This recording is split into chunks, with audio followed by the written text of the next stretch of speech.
Light, camera, action. A big welcome to the first episode, the pilot episode of The Final Cut.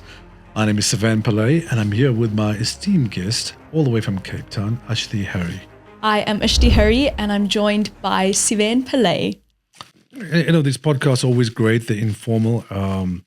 We're here to talk about all things movies and series and kind of unpack it in a different way, because I think, you find it's a great source of debate and discussion, people's opinions on what they've watched. And taste is a very interesting thing, as people are influenced and are excited by different things from an entertainment point of view.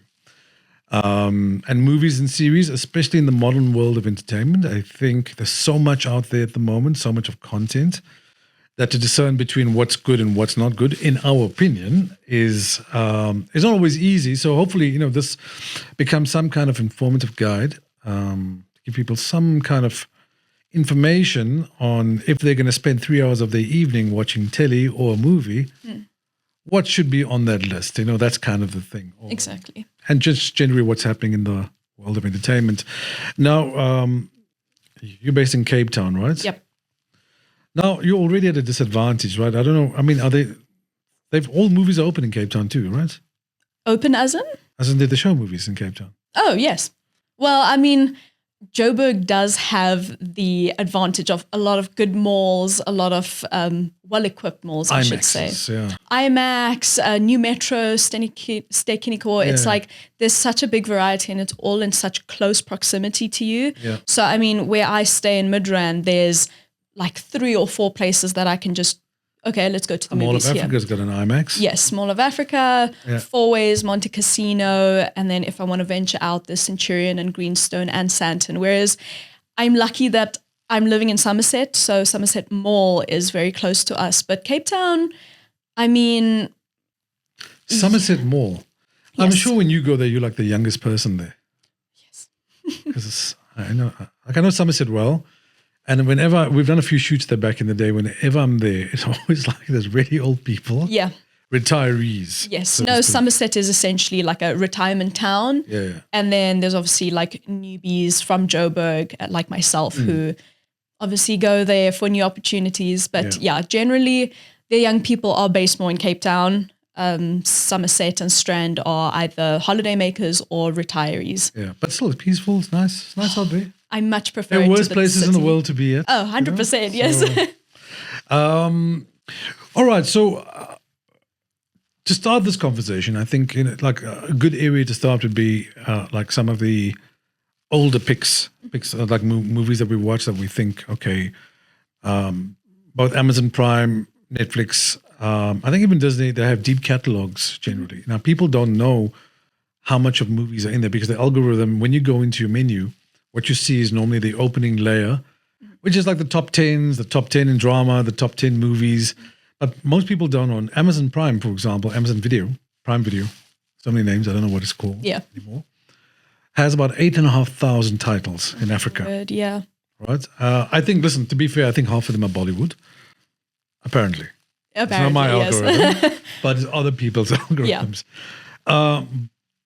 But there's a lot of catalog movies and some classics built into these. So to start with, I mean, what are some of the older classic movies that, if you were to say, this is definitely on my recommendation list, what would number one be? It's not necessarily in order or chronology, but just pick one, Pick one, okay. For now, to start with, I'm going to go with Psycho, which is a very classic for Hitchcock. We went light immediately, right? Yes. Psycho, okay. So we're in it now. Yes, no, I'm starting deep in the classics. Psycho, not American Psycho, right? So Psycho. Psycho, yes. So I actually watched it for the first time last year. Being a film student, obviously we spoke about it so much in university. It's been referenced to with the, obviously Hitchcock being one of the most iconic directors.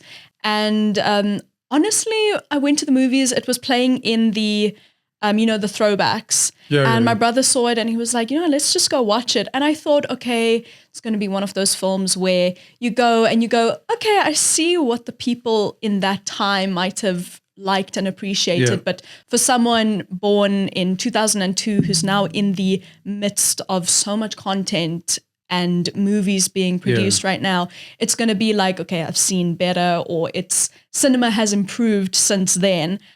I was very impressed coming out of that movie. I was like, wow, this is still like, it's aged really well. You can enjoy it back in that time when it first came out. You can enjoy it today because the writing, the tone and the thrill of what that film is.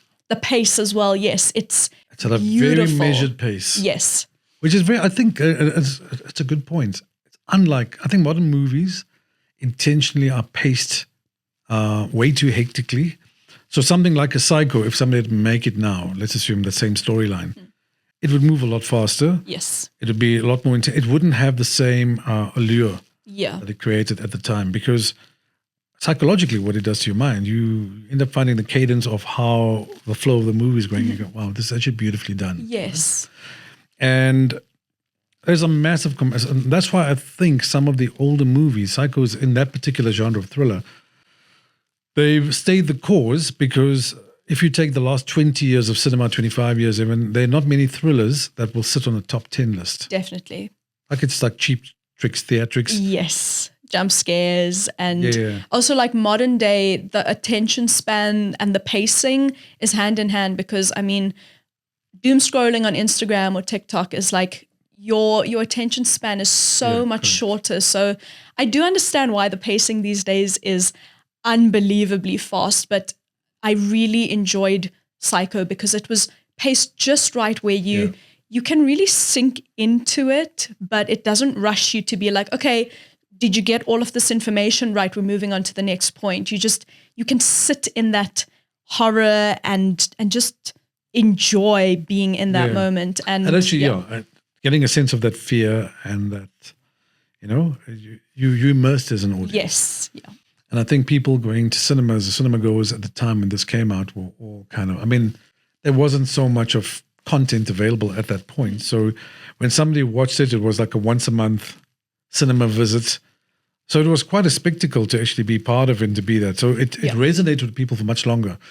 5 months down the line, people will be saying, do you remember we watched Psycho? Yes, exactly. Now, if you watch something last week, you don't reference it because you've watched so many things after that, it's actually washed out of your memory. Yes, definitely. I had to go through my movie list and be like, okay, what have I actually watched this past year? Because, I mean, even my top films, if someone will ask me on the spot and I'm like, I've got 2 films that I can remember because they stuck with me, but everything else I actually have to make a list of now because I'll enjoy it in the moment. And then 2 weeks later, it's like, oh yeah, I did watch that actually. And it had an effect on me, but I mean, so much content has been. So on the subject of thriller, Cape Fear was a classic thriller in the 80s with Robert De Niro. Mm-hmm.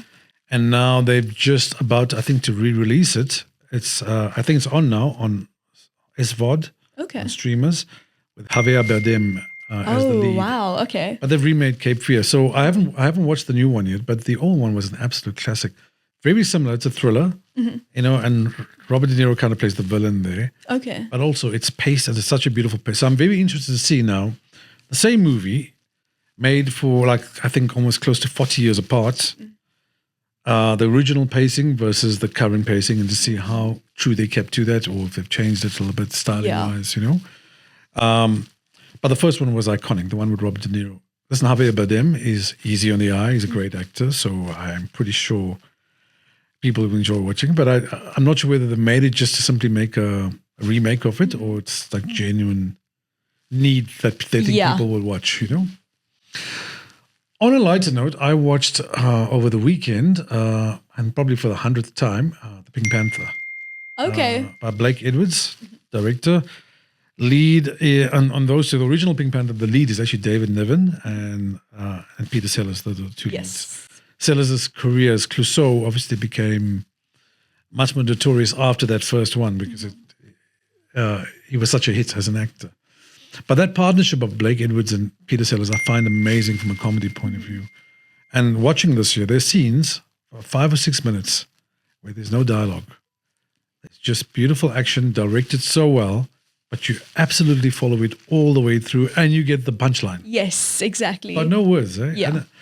And I just think it's very hard to make now. It's that was an art form, very similar to how Psycho was an art form, to make a thriller like that. Because in the 80s when Psycho came out, 80s I think it is, 80s and 90s, in cinema, thrillers were some of the highest grossing movies in the world. Yes. So, there was a whole range of them that came out like back to back. And people loved it. Now it's still a popular genre, by the way, but it's a popular genre that people won't go to cinemas. They would watch it on TV rather. Yes. So but the thrill of the cinematic experience with audio and big visuals. Yes, exactly. There's a new movie, The Back Rooms, that are out now, and I'm actually going to watch it this evening in cinemas because no. My research has led me astray. No, not that kind of back room.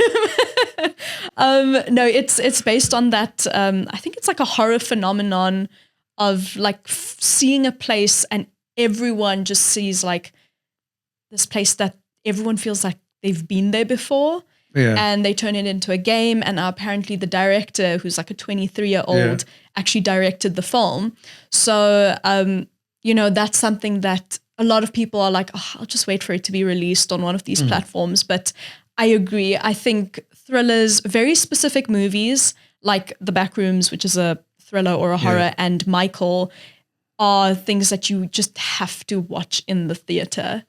Yeah, it's interesting because I had this debate with somebody on the Michael thing and they said, have you watched Michael yet? And I said, well, I kind of know the story. I'm a fan of Michael Jackson. I know the story really well.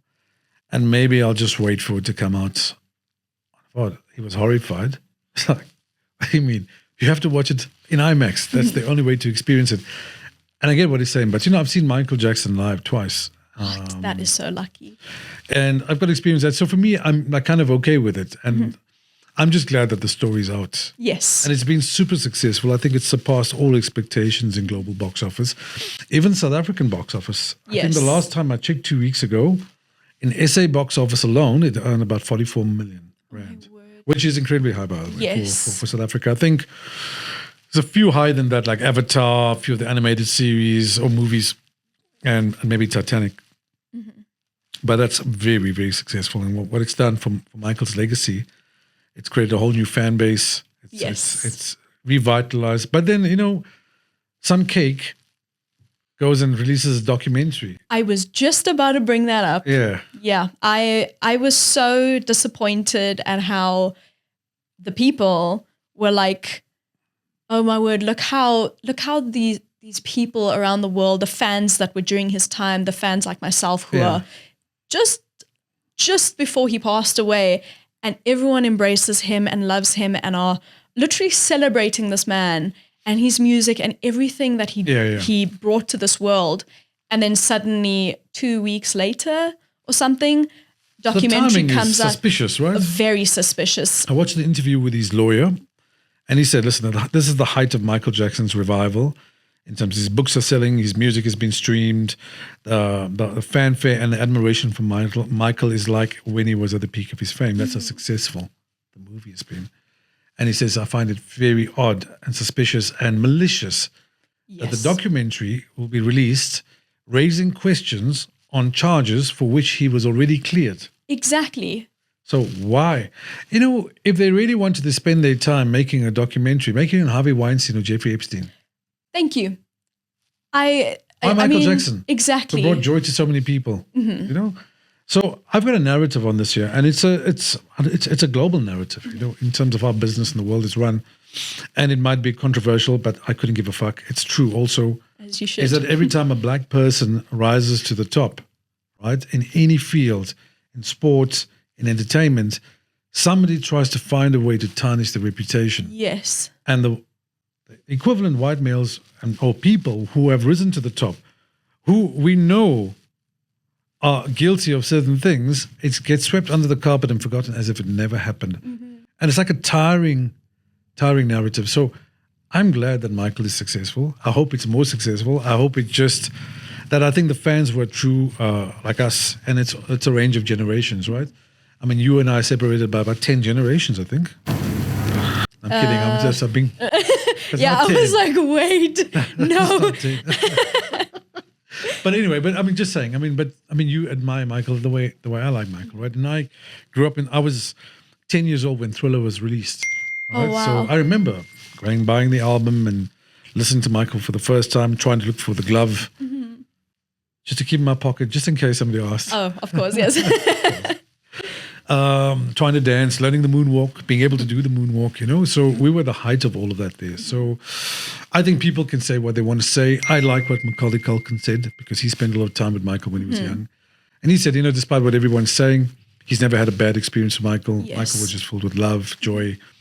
And all the time that he'd known him, he'd never had a bad experience. Yes. And he can't imagine that Michael would be like that. Yes, So- exactly. And he was there. So Yeah, you've heard it from, and even though he said that, that's not enough for some people, right? exactly. So what do they want? I'm just as confused because I mean the evidence is there in how Michael behaved himself Yeah. and his life before fame, or rather during fame, because he was very young. Yeah. And also, I mean, like my question when it comes to both Michael Jackson and Jeffrey Epstein is why does no one believe the victims or the people that were there? When it comes to Epstein, it's like you've got I don't know how many thousands of victims Yeah. coming forward, but everyone is like, I don't know. You've got I think thousands of redacted files, yes, right? and it's like I don't There's know. actually more proof available for Jeffrey Epstein. Actually. Exactly. And people are just like, I don't know. I mean, if he was alive, maybe then he would be able to speak. And it's like you've got When he was thousands alive, of people coming He went forward. through the same thing, Yes. It made his life impossible, which actually goes back to what you said. He became famous at a very young age. Right? Mm-hmm. Let's ask the question. If you had the opportunity to have that fame at your age now, Mm. right? Was it something you'd say, okay, yeah, I'm happy, I'll take that. Would you want to be that famous? As famous as Michael Jackson. Yeah. Not that famous. I don't think I would be able to handle that level of fame. I think at one stage he had 4.8 billion fans and there were like 5 billion people population at that time. I mean, that is a massive So they just influence. they excluded Somalia and Ethiopia. I don't know. I don't know the numbers, but Yeah, no, I have no idea. But I think for the amount of fame that man had, he handled all the bullshit that he was given by the enemies and all the fame that he was given by the fans really well. I mean, I think people with less fame have handled their fame worse. So, and I think it did help that he started at such a young age because, I mean, by 16, he was, I think more than he- comfortable on screen and stage. I think they may have been designed to handle it, but it must have been, like watching his life and his career, it was a very lonely place to be because there was no point where you were alone with your thoughts or your vulnerabilities. You had no time to be vulnerable. Yes. So fame is very, and I've seen it. Obviously, we produce a lot of stuff. I know a lot of actors and probably famous people, let's call them that. It can be a very lonely place to be. Yes. So it's weird because it's something that's desired by so many, but only because you don't know what it is. If you ask those who have it, they'll go, actually, if I could trade some part of it back, I would. I didn't realize it'll be like this. Because especially in the modern world, fame comes with this exact double-edged sword, right? You can be at the pinnacle of your career and enjoying the most success. Somebody will find a way to flip that around, and then it amplifies and it goes absolutely negative. Now, you've got to be able to deal with both of that. They're two sides of the same coin. Yeah. And that jeopardy, I feel, is higher now than it was back in the day. Definitely. Back in the day, you had to read a newspaper article, and I had to tell you, Yes. I just read a newspaper article. You should check this article out. You couldn't search for it online. You had to go buy the same newspaper or you didn't get it firsthand. Yeah. So news spread a lot slower. Now, like you've seen it overnight, within 24 hours, right? If it's negative, everyone knows it's negative, right? And if it's positive, everybody knows it's positive all very quickly. But you could be positive on one day and the next day you could be a villain. Exactly. Like just like that. And there's a lack of sincerity in fandom, right? Let's call it in fanfare. Is that, okay, so why did people love you in the first place as an actor? You are there or as a musician, right? For that matter. And then the next day they can switch just because you are perceived differently by some other people. Yeah. And everyone just goes, actually, you know what? Yeah, you're right. Yeah. So where's the substance? Exactly. So it's a very fickle place to be. So when you understand the fickleness of that, you understand how empty that is. Yes. So if it was that empty, and let's assume I said that to you, would you still chase it? Good question, right? A very loaded question. And as a young artist who is breaking into the industry, it's something I think about a lot. So I am glad you asked that, because I do have some thoughts on it. I would say yes, but, and it's a thing of like, I would chase I would essentially continuously ask the question of what am I chasing? Because a lot of people can say, oh, I want to be an actress.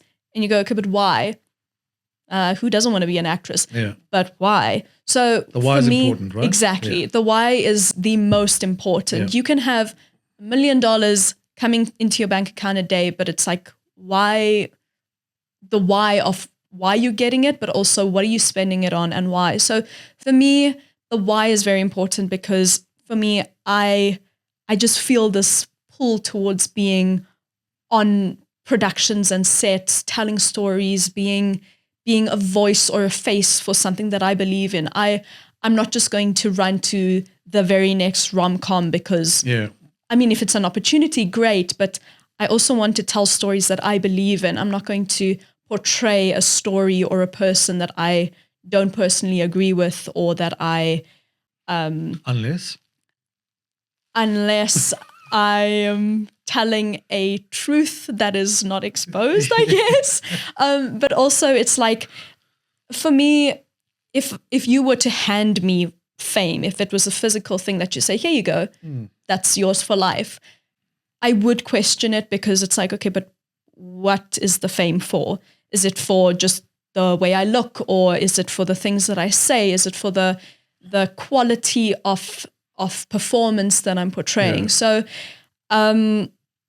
I view Michael as someone famous for what he did with music and what he did with his fame, his platform, and his money. Because nowadays, almost everyone has a platform now, whether you're an influencer, a model, actress, singer, politician. Yeah. And it's very common nowadays to just be like, okay, but you have a platform, so use it for good, which I agree. But back in those days where your platform was TV, radio, newspaper, and whatever your performance was, I think he was ahead of his time in going, I've got all of this. Let me not just use it for myself. I can have a luxury life. I can still spend it on myself, but most of it I'm going to be helping. I mean, he donated anonymously to causes and charities on hospitals. And I think I read, Doctors Without Borders, Doctors Without Degrees as well. That I made that one up. Oh, okay. Because obviously, I was just checking. I'm not that. Doctors Without Degrees. Yes. Listen, I think, he's an extreme example, right? I mean, there's a lot of actors who are on that cusp, right? I think on average, 99% sit well below the line. The top 1% is what we see, and we think that that's the life. The 99% is really a lot of sweat and hard work. Yes. I suppose if you want to pursue it, theatre is always the way where the purist goes to. But if you're choosing things because of the art, fine. If you happen to become famous, that's what you're saying. As a result of that, fine.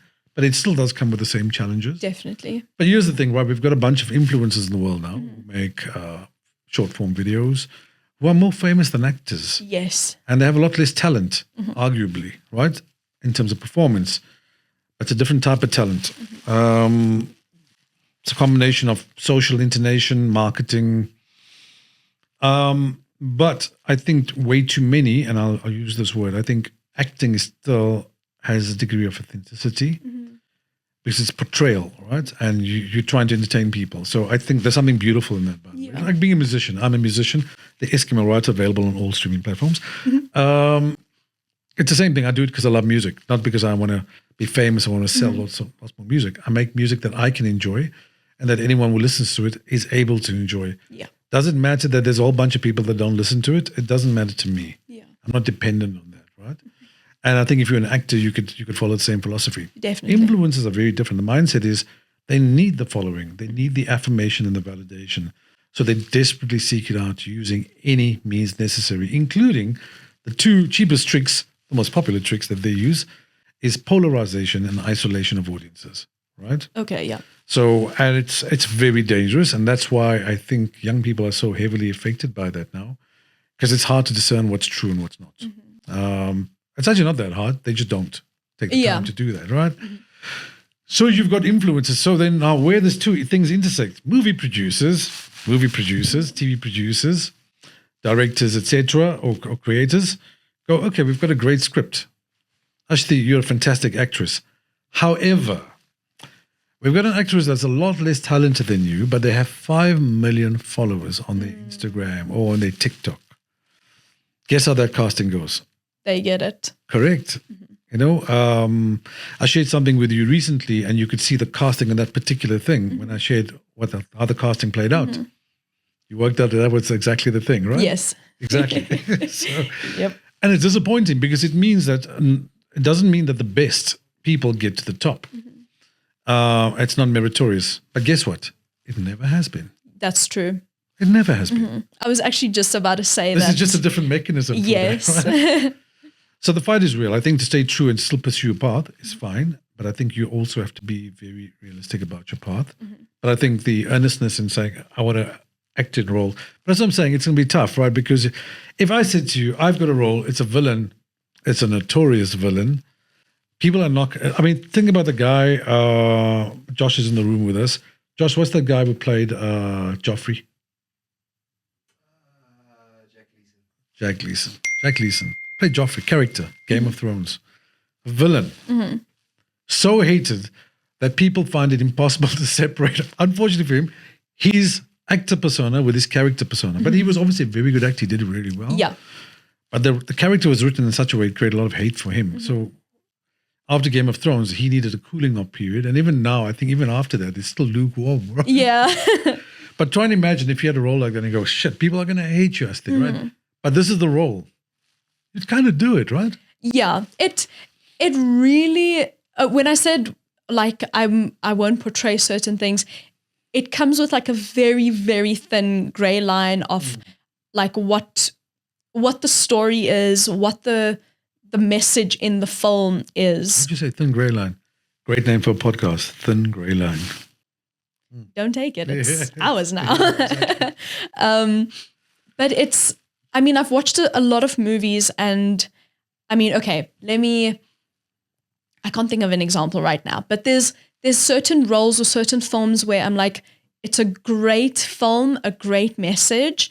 And if I were offered the role of the villain, I would take it because the entire message is grounded in what I also believe in. Yeah. What I mean is like, if it's something that goes against the extremes of my beliefs, or there's something that's What, like mass murder?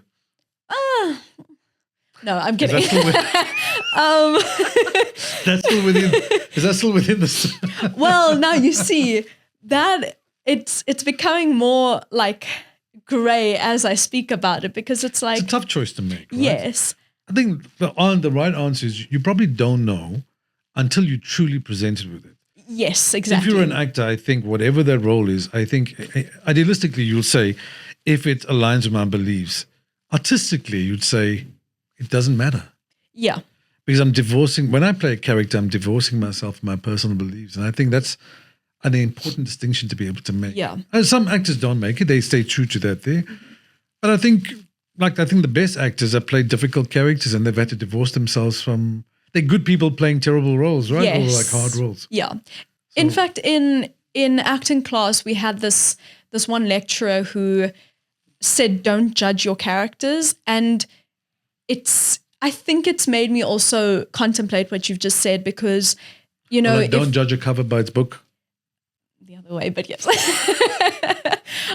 Essentially, it's like if I were to play a female version of Jeffrey Epstein, right? Ghislaine Maxwell. Well, yes, essentially.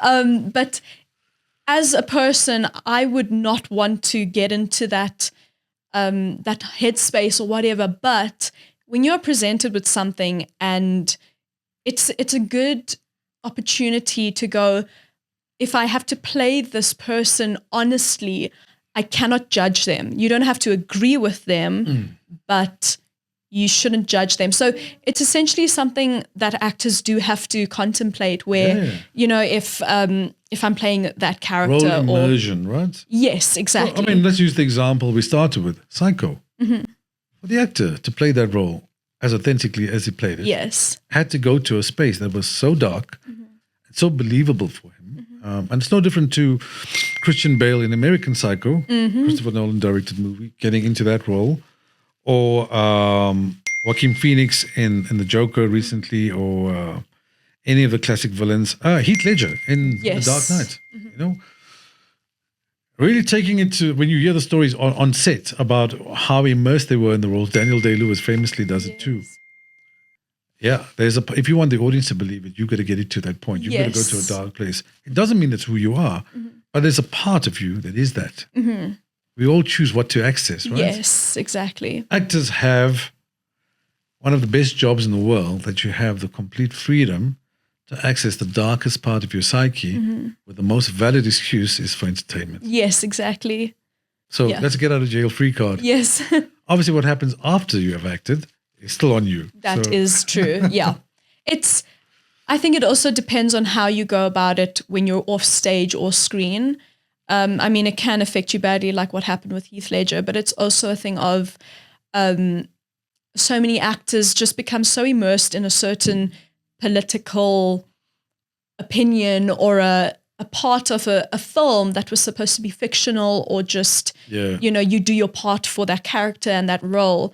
And then suddenly they're causing havoc in the real world, and you're like, okay.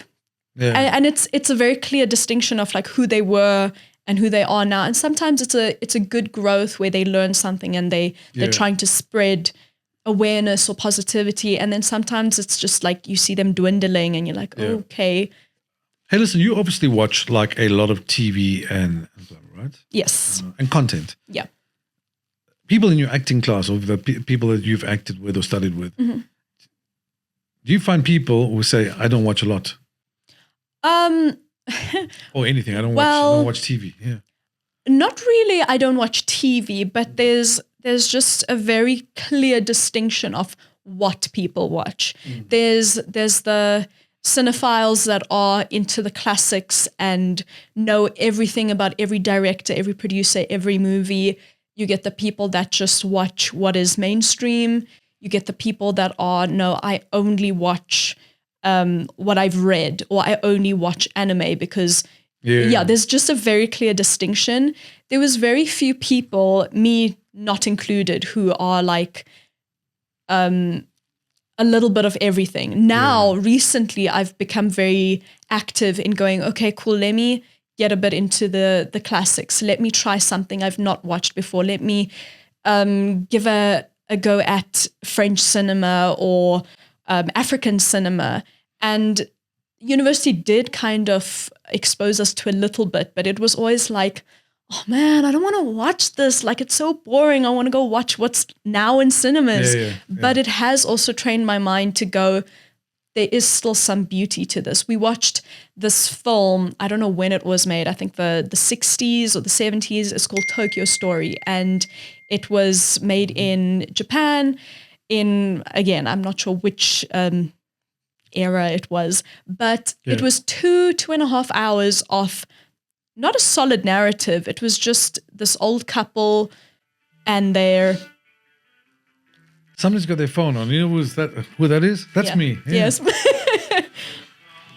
I see who's trying to call me in the middle of a podcast. Oh, it's too late.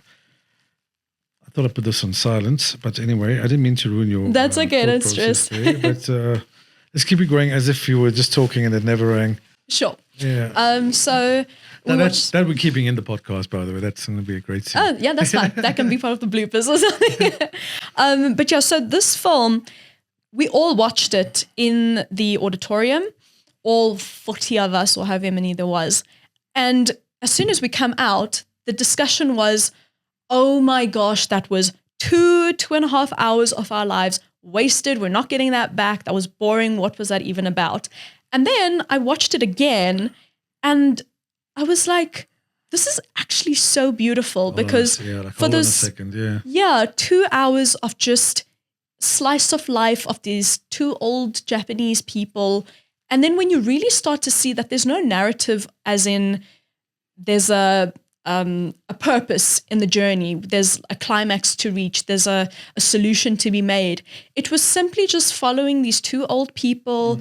They want their family and their kids to come visit them. They don't want to. So they go into Tokyo to visit them. And it's clear that their kids are so busy with their lives. They go to Tokyo to visit the kids. Their kids, because they're from Osaka? they were from some small fishing village. So they come to the big city. They want to see their children, and their children are so caught up with work, husbands, kids, other events, that you literally see this old couple being traded with the children going, listen, I need to go work. Can you just take them to the mall and entertain them? But I think the point of that is also, I mean, what you picked up there, because you said on your second watch, you noticed something. Yes. Something different. There are different types of storytelling that come from different parts of the world. Yes. We could all tell the same story from different parts of the world, and it would sound different because of our perspective. Yes, exactly. So what happens quite often when we sit in cinema, it's like the same thing as reading a book, watching cinema, watching TV. We tend to judge it purely from our own eyes. I find it an innately selfish way to watch content. The content we watch, from wherever it comes from, try to watch it and understand where the filmmaker was trying to come from. Yes. And you'll find that you understand everything. Not just what it's supposed to do for you. And there's no good, bad. There's some things which are weaker. I would say that. Like, I'm thinking of what was really bad that I watched recently. There's not too. Oh, no, there was Balls Up. Mark Wahlberg. I've not watched that Shocker. yet. Anyway, it's supposed to be a comedy directed by Peter Farrelly. Just no script in it, and you can see it was almost like hashed out, and no thought that went into the art form. But Asian cinema. Even Indian cinema, South American cinema, from other places in the world, there's not enough attention paid to it because it's not mainstream. They're also in minority languages. They don't get as much. It was one category in the Golden Globes, one category in the Oscars for that there.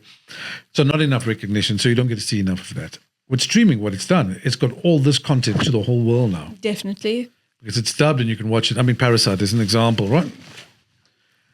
But you're watching a different form of storytelling. And you go, well, hold on, I've watched hundreds of Hollywood movies. Hundreds. How have I never seen that perspective at that pace before? Yeah. Surely the situation exists. An old couple from Maine, I would imagine, go to New York to visit their kids. They experience the same thing. Yeah. Why has anyone done that story like that? Yes, exactly. So you start to see this thing, and that's where I think South Korean cinema has led the way. Japanese storylines have always been good. Anime, I'm a big fan of manga and anime. So like growing up, watching these incredible storylines, saying, wow, they took it there. They took it to a point where no one will take it. And Hollywood has become very, very sanitized in terms of its storylines. So I find it like this wokeness that's happened over the last 10 years has destroyed creativity. It's destroyed comedy. It's just destroyed our ability to focus and discuss the truth. Because you're saying, oh, like you can't speak about it. Of course, you should be able to speak about it. Because a minority group of young people think that you can't doesn't mean we care. We've got to force our own truth. They've got to recognize our truth, that we recognize this and we don't agree with them. Because what it's done, what it will do is it'll open up the world of cinema and creativity so that you can tell the story that you want to. Yes. Right? Can you imagine that you try to tell a story, that you're a writer, right? You write a story, it's a real story, something you've experienced, right? As an example, where you've seen a man abuse a woman in the most violent way, right? You've observed it, you said, okay, I'm not using the actual characters, but I'm taking that story, I want to make it, right? Now, there's certain things said and done in that act that you've got to write, and now you've got to direct as well. You've got to make it happen. Somebody's got to act it out. Yeah. Can you imagine anyone in that line saying, I don't agree with this, but you know it happened? Yeah. And it has to be spoken about. But then if you change it, it doesn't become authentic to what you experience, right? That experience is then kind of desensitized. And that's what we've kind of done. As an example, I watched the roast of Kevin Hart recently, and the reality show that he did, Funny AF, right? Kevin Hart. And both these things happened, they were released around the same time, like a couple of weeks of each other. I think what Kevin Hart did, and people can argue as much as they want, he's brought comedy back with those two particular shows back to the point where it needs to be. Offensive, real. It talks about everything. No one is safe. And everyone is able to laugh about it. Yes, I definitely agree. I've seen so many little clips of comedians these days who, honestly, they handle it so beautifully, because they'll be in a crowd doing a joke, and then someone in the crowd wants to heckle and says, oh, that's offensive. Yeah. No, you shouldn't say that. They end up either fighting or crying or something. And the thing is that, like, if you can't handle a joke, don't go and order a nice big cup of shut the fuck up. Yes. And go home. Because that's what I actually miss. I go back and I watch old comedians, because yes, it was offensive. Yes, they say things that are like, wow, if you say that in public, you will get, you know, well, these days cancelled.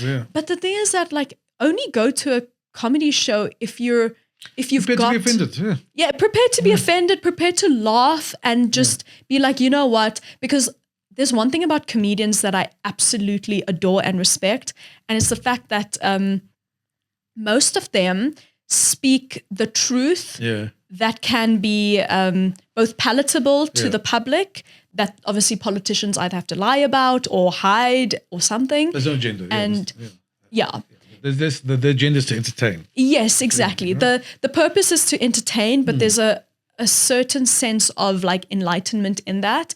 That's why I would much rather watch a comedian and get enlightened about what's happening around the world than watch any news broadcast, because I know everything's been scripted and sanitized and tightly packaged for the audience to be like, okay, it's not that bad in the world. This is happening, but it's fine.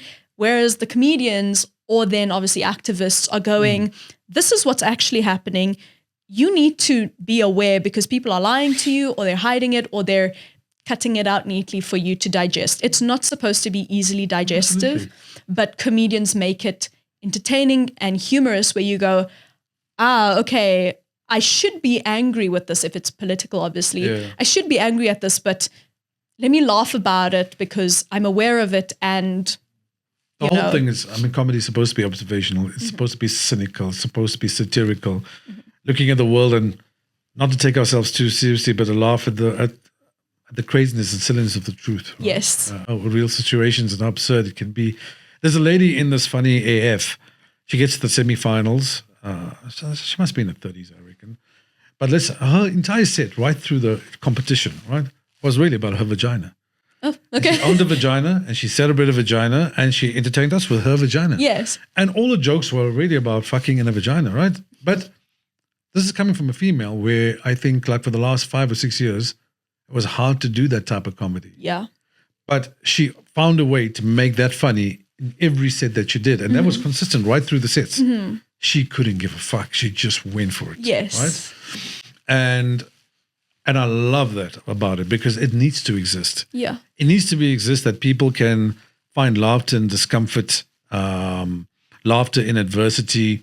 Like, I mean, we should be able to joke about how ridiculous and insane this Israel-Iran war is, right? It's insane. The fact, this FIFA World Cup that's coming up, how insane it is, Johnny Depp getting cancelled based on speculation. How funny that was, like, ridiculous. Yeah. But people can't make jokes now, but I'm glad it's back, and it'll change. And I think, for me, as somebody who creates and makes things, that's what we want to make. It's the kind of things we want to watch. Yeah. Why would you want to watch sanitized content? Exactly. When you know you're actively being Psycho lied would never to. been made if that was the case, right? Yes. The Pink Panther would never been made. There's so many, because it was made in the 60s, 1963 to be exact, Pink Panther. But there's a few points of humor in there which I reckon come across as quite chauvinistic. Yeah. But for the time, it was funny. Yes. And you have to judge it on its time. You can't judge it now and say, oh, well, it's not funny anymore. Yeah. Like, Josh will tell you, we love The Office, and we love The Office Parks and is Rec, gold. and a couple others. But we watch them now, and it's like, you can cringe a little bit. You go, shit, man, I can't believe they said that. Yes. Because they wouldn't be able to do it now. Yeah. But they did it then when it came out, But we're missing that. That's why there are no great comedies coming out. Like we look at Tropic Thunder or Dumb and Dumber or any of these classics. There's less of those now. Yeah. And because those comedians are too afraid to make. But I think it will change. I think the audience will demand it eventually. Exactly. Yeah. So that was a lot about movies and going to the philosophy and the nice conversation about it. Yes. No, indeed. I also wanted to make a mental note for the people who created the set that they did put a glass of water here. It was very thoughtful, I thought. Yes, indeed. I But I haven't been able forgot to about reach it because it's like, well, I suppose I can. But on the TV side, listen, we have so much of choice, right?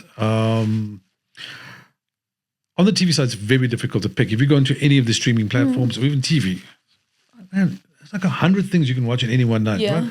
How do you go about, if you had to pick on an evening, like say this evening, today's Wednesday, hump day. Let that settle. Okay. That's when I need my glass of water. How do you go about picking a TV series for hump day? Well, Hump day because it's in the middle of the week. Yes, no, of course, sure. Yeah. I'm not gonna lie, I am a very big rewatcher when it comes to series. Yeah. I find something I like, and obviously if I'm not in the mood to find something new, I go, cool, I'm in the mood for Dairy Girls, let me watch that again. I'm in the mood for The Office, I'm in the mood for some of these long form series. I want to watch that very specific episode of Stranger Things. However, Yeah. yeah. No, I was not. You just mentioned Dairy Girls, right? I'm always curious because I never got into the series. And it's weird. I love comedy, right? But Yes. I never got into the series. What do you like about it? What got you into it? Okay. Wait, let me think about this. I like how unscripted it feels. The actors do an amazing job at just letting that very quick wit just flow. Yeah. And I think it's written very well. Yeah. Just on the topic of the pacing, I do not like shows or series with laugh tracks. I think it's Yeah, same. it's same. just like, I'm don't with you. tell me when to laugh. It's also a different type of live studio Yes. comedy. And also some of the stuff is not funny. The laughter's there and Yes. it implies you laugh, right? Yeah. So just as a side note, let's ask the connoisseurs in the room. Josh, In-Betweeners and Dairy Girls is a similarity in narrative style. Yeah. Very Is there? similar, yeah. Okay. I think In-Betweeners is probably just a little earlier variation of that. Dairy Girls is a little bit more polished. And the two differences, I say, In-Betweeners, the humor is a lot more risque than Dairy Girls. Okay, we're okay. It's drier. Yeah, Okay, so definitely. See, now I've got the context of that there, right? So, but I understand now it's success, right? Because they made it, because In-Betweeners is your point of discomfort all the time. Okay. You're like, I cannot believe they just did that. You know? And yeah, they probably said, okay, let's just tame it down so we can get it through to a larger audience, because that also determines, like in comedies, or any movie for that matter, the rating system determines the potential audience. Definitely. So, for example, something's R-rated, you've got a very small audience to watch it.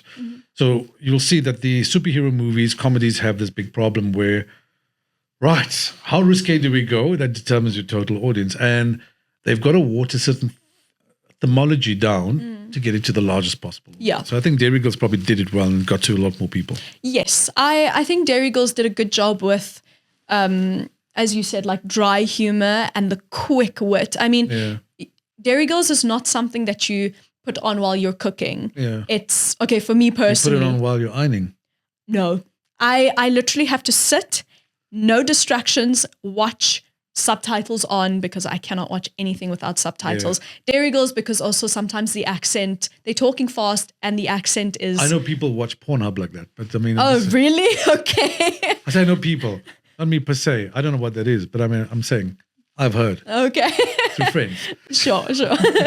But it's like, I think it's like, it's not as risque, but I think it also matches the tone of having high schoolers, the way they talk. Yeah. I think if it was a bit more, okay, Think about how high schoolers actually talk. Yes. How do they actually talk? It's probably worse than that, right? It's probably actually much vulgar worse. and Yes. there's a lot of swearing, which Dairy Girls encourages, especially with their one character. If you do watch Dairy Girls, Michelle, she's constantly terrorizing her poor British cousin. She's constantly talking about like attractive men and objectifying men, but in a comedic way, and also just she's the vulgar one. Yeah. And it's entertaining because I think each character in that group really balances each other out. Yeah. You get the really annoying one, you get the very hyper panicked one, you get the really weird one, Orla, you get the vulgar one, you get James, who's actually the only normal person in the family, but because he's British, everyone just bullies him. And then you get the adults who are so unbelievably funny in their own way. So I think the characters and the way their dialogue is written is really good. It's enjoyable to watch the first time and rewatch. It's like The Office, actually. I'm assuming that's something you can binge now, right? Yes, definitely. So if you were to make a pick recommendation for tonight, hump Yes. day, Dairy Girls. Probably Dairy Girls, Anything yes. else? I would say, are you into zombie content? Well, when you ask the question like that, I can't say I'm into zombies, but I like them. Okay. I love World War Z as an example. Okay. I love The Last of Us. So anything related to zombies, yeah, it's been done a lot, Mm-hmm. but I don't mind it. Okay. The reason why I ask is Yeah. because I am a big fan of the horror that comes with zombies. Don't waste my time with vampires. Don't waste my time with ghosts and goblins. So no Zombies- Twilight, no originals, no. Okay, Nah. yeah. But What's the other one? zombies, Anyway, okay. I'm not sure. But zombies, True Blood. I heard of it. I've never watched it though. But zombies, I like the concept of having these still humans that are not alive, not dead. They're just these beings. Well, that's why I like The Last of Us, because the concept of zombie wasn't a cheap trick, but parasitic. Yeah. The parasite was actually very plausible reality Yes. based on cordyceps, right? Which in the actual world of animals does Is exist. real. And with So- global warming, there is a possibility It's for them possible that could evolving. happen, right? Yeah. So The Last of Us is one of your. Was that the? Well, not No. really. But because you mentioned The Last of Us, I've watched The Last of Us. Good. Very good. I enjoyed it. But I knew there's- this. I knew there was a but. I'm going to put you on something. And I was put on it last year. So Yeah. I'm not very big into K-dramas or Korean cinema yet. Yeah. But there's a series called Kingdom. It's a Korean a period piece based on zombies and also the politics. And it is amazing. Where do you watch this one? Netflix. So Kingdom is on Netflix. Yes. With obviously English subtitles. Yes. That's a great recommendation. I didn't know It that, right? is So- incredible. I watched it and then I watched The Last of Us and I was like, no, I prefer Kingdom. The Last of Us is good, Yeah. but I was like, no, people, just because it's Korean, I think people are not as exposed to it because obviously The Last of Us is English and more mainstream and it's a game. But Kingdom it ties in the politics of that time in that period. It does it really well. There is no plot holes. Everything that you see, have you watched Attack on Titan? Attack on Titan. Yes. I've watched both versions. I've watched the full animated version and the live action version. Okay. So you know how every And single I've read thing the you book. see, really? No, I didn't. Oh. Anyway, I just thought it would be a cool thing to say in conversation. I read the book and wow, no one said Wow, when. yes. And it's like, I don't even know there's a book, but yes, anyway. no. But do you remember how every single thing you were shown or told looped back to something? Yeah, no, it was really clever. I think Mm-hmm. if you look at, that's one of the top stories of all time, right? Yes. Let's call it a series. We've got a few minutes to 2 minutes to wrap up. And in past, so Kingdom is a very good recommendation. Yes. I think most people would not go and search for that, not know it's there. So that's Yeah. a little gem, a hidden gem that you're saying. Very is in there. hidden gem, very much worth making it popular because I watched it and I was like, I tell everyone about it. Yeah. Okay, cool. So we're going to take your Ashti's recommendation on Sure. the TV series. I'll give the recommendation on Sure. the movie. So if people have not watched the Dune series yet, Dune 1 and 2, Dune Part 3 is due out this year. I'm so excited. And it looks amazing. And it's a great recommendation if you love cinema. It's shot and styled in a way that makes cinema absolutely beautiful. Denis Villeneuve is brilliant at that in terms of his visual styling. Great cast, great acting. the Dune story, I've watched the whole series. Okay. I've even read those books actually when I was at school. It's a great story. It's not a unique story. I mean, Star Wars and all these things have very similar themology, but this is just done beautifully. And I think part 3 is going to be incredible. And also, it has Charlemagne in it, isn't it? Oh, okay. Timothée Chalamet Yes. and Zendaya. Yes. If I did, well, I won't choose. They're both lovely. I think my favorite was Oscar Isaacs, even though his role was very short-lived. And I must say I like a bit of a more mature. I enjoyed him in Frankenstein as well. So he was very good in Frankenstein. Yeah.